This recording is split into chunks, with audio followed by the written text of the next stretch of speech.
things here on Unsportsmanlike, alongside our resident Super Bowl champion Chris Canty and the Ocho Evan Cohen. I'm Michelle Smallman. And guys, I love all the small things today. We've got 2 stories about exes and subsequent glow-ups, and a story about a beef in sports. We ready to go? Good tease. Let's go. Yes. First ex that we're going to discuss here is Baker Mayfield and the Cleveland Browns. As you remember, back in 2018, the Browns drafted Baker Mayfield with the #1 overall pick, and it didn't end so well there. In the 2022 offseason, the Browns elected to move on from Baker Mayfield. They traded for Deshaun Watson. They gave him that record-setting contract, guaranteeing him $230 million. How did that work out? Not so well. What happened on the other side of the coin? Baker Mayfield ends up in Tampa Bay. He ends up having the strongest stretch of his career, dominating the top of that division. Things are going good for Baker in his most recent home, I should say. And he was on the New Heights podcast with Jason and Travis Kelce, and they asked him about his old flame and what is going on in the quarterback room there. And here's what Baker had to say. How can we fix the quarterback situation in Cleveland? What is going on, Baker? Listen, I plead the fifth, but I don't know. When I was healthy, I was starting to get pretty damn good there. That's fair. There you go. Not my problem anymore. All right now. He did play through an injury in 2021, and he was good at times there, but he says, not my problem anymore, what's going on in Cleveland. I didn't love that response, I gotta be honest with you. Why? He's above it now. And that didn't sound like he's above it. I don't mean above the Browns. I mean, the dude just got an extra $30 million guaranteed yesterday per Adam Schefter in his contract for 2026. He's, to use Pat Costello's favorite thing, he's a Pro Bowl quarterback. He leads them to the playoffs. He wins a division. He has found himself as an NFL quarterback. You cannot consider him a bust by any stretch of imagination. He is going to have a lengthy, productive, excellent NFL career to his credit. He's above what happened with him specifically in Cleveland. And that soundbite didn't prove that. What? Yeah.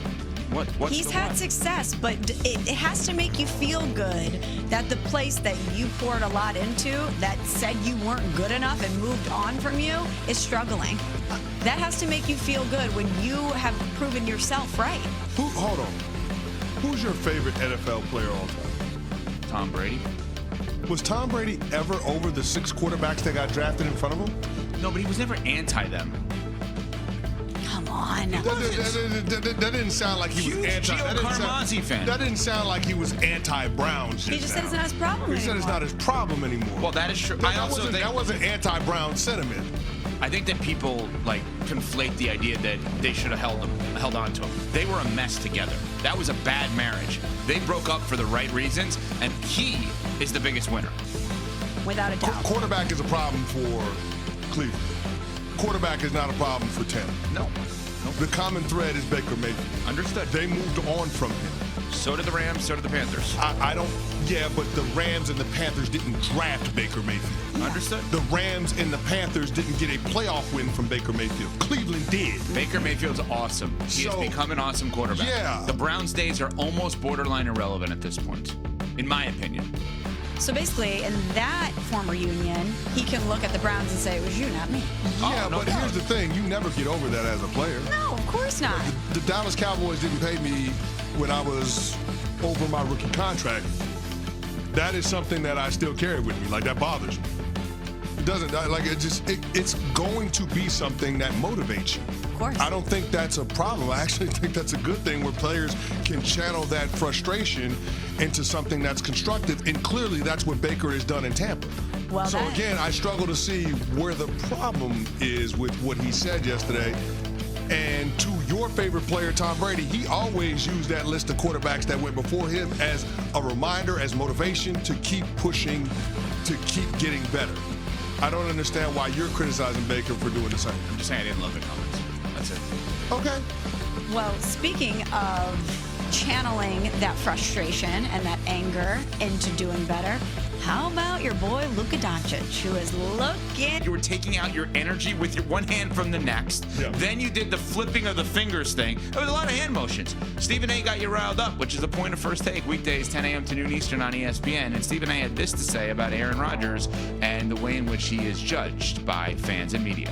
Judge the man on football. Could he be better? Absolutely. Back-to-back playoff losses at Lambeau Field to the San Francisco 49ers, all of this stuff. I got it. You know, I understand it. Going to the Jets, playing the way that he did last year, I got it. But you don't look at him and say, he's finished, he's done. He can't have a better season. And you know what he's capable of because you've seen it in the past. I think a lot of people judge him because they don't like him, not because they just look at him football. Okay. Man, we had a lot of bad takes from ESPN people yesterday, didn't we? Man. Well, the Marcus one was from a year ago. I mean, picking the tool hill to die on. Now we got Aaron Rodgers. He ain't washed up, is he? So let's acknowledge something. Wow. Let's acknowledge something. Bad takes. Aaron Rodgers, the way in which he carries himself, his opinions on some things can certainly rub people the wrong way. They certainly rub people the right way, and a lot of people love him for those, which is totally their right. If we're just looking at the quarterback of the Pittsburgh Steelers, right, let's do what Stephen A. suggested. Let's judge him based on football. What are the Steelers getting relative to the football player this year? They're getting a quarterback who is entering his age 42 season. And they're getting someone who hasn't been the version of himself that we are so accustomed to seeing, which is a 4-time MVP and a Super Bowl champion. Was he productive at points last year? Yes. Was he also just a guy at points last year? Also yes. And for the majority of Aaron Rodgers' career, that second portion was non-existent. He was that special and that dominant. And I think the Steelers are looking at, as Stephen A. pointed out, the career in totality and what we've seen from him in the past and hoping that he can summon that consistently. And I just don't know if we're going to see that from him. I don't know if he's capable of that at this stage in his career. And I think that we fall into the trap of assuming that players that have been great and consistently great at a certain point in their career, maybe they'll be able to replicate that Tom Brady magic. And unfortunately, it just doesn't always happen. So while I know that the Steelers were in between a rock and a hard place and they had to do something like this as far as their quarterback is concerned, because they didn't think that they had a person in the draft for them to go after, I don't know if we're going to see it with Aaron Rodgers this year. I know we're not going to see it from Aaron Rodgers this year. You know, I mean, everybody wants to point to the numbers that he had last year. Well, I'll give you a number, 48. That was his total QBR, which ranked 25th in the NFL. He was bad when it mattered and average when they were irrelevant. Why would I think Aaron Rodgers is going to help the Pittsburgh Steelers compete for a playoff spot and win a playoff game? It's not going to happen. He's going into his age 42 season. Outside of Tom Brady, who has success in their age 42 season? Nobody. Not nobody. Like, we've seen several quarterbacks. I think there are 5 quarterbacks to start and win a playoff game in their 40s. But Tom Brady is the only one to do it at 42. So what exactly are we talking about? I just don't get it. Aaron Rodgers has been bad the last 3 years. And every team that he's been on has been better when he wasn't on the field. The Green Bay Packers in 23 were better than when they had Aaron Rodgers in 22. The New York Jets were better off in 23 than they were in 24 with Aaron Rodgers playing the majority of games. Why would we think this is going to be any different in Pittsburgh in 2025? Because he's with a buttoned-up franchise? Are the Steelers buttoned up? And we've seen in the past, he didn't want to be a part of a button-up franchise in Green Bay. So I'm sorry, man. I meet this with a degree of cynicism and skepticism. Every kind of schism when it comes to Aaron Rodgers. I don't believe in the sports character. I don't believe in the player.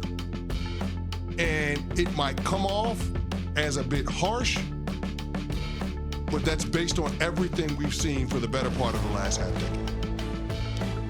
I'm not trying to defend him. I will just say, numerically, his bad seasons are better than most people's good seasons. But because he is compared to himself, that's a tough one. Okay, see, but here's the thing. You're doing the thing that Stephen A. was trying to do.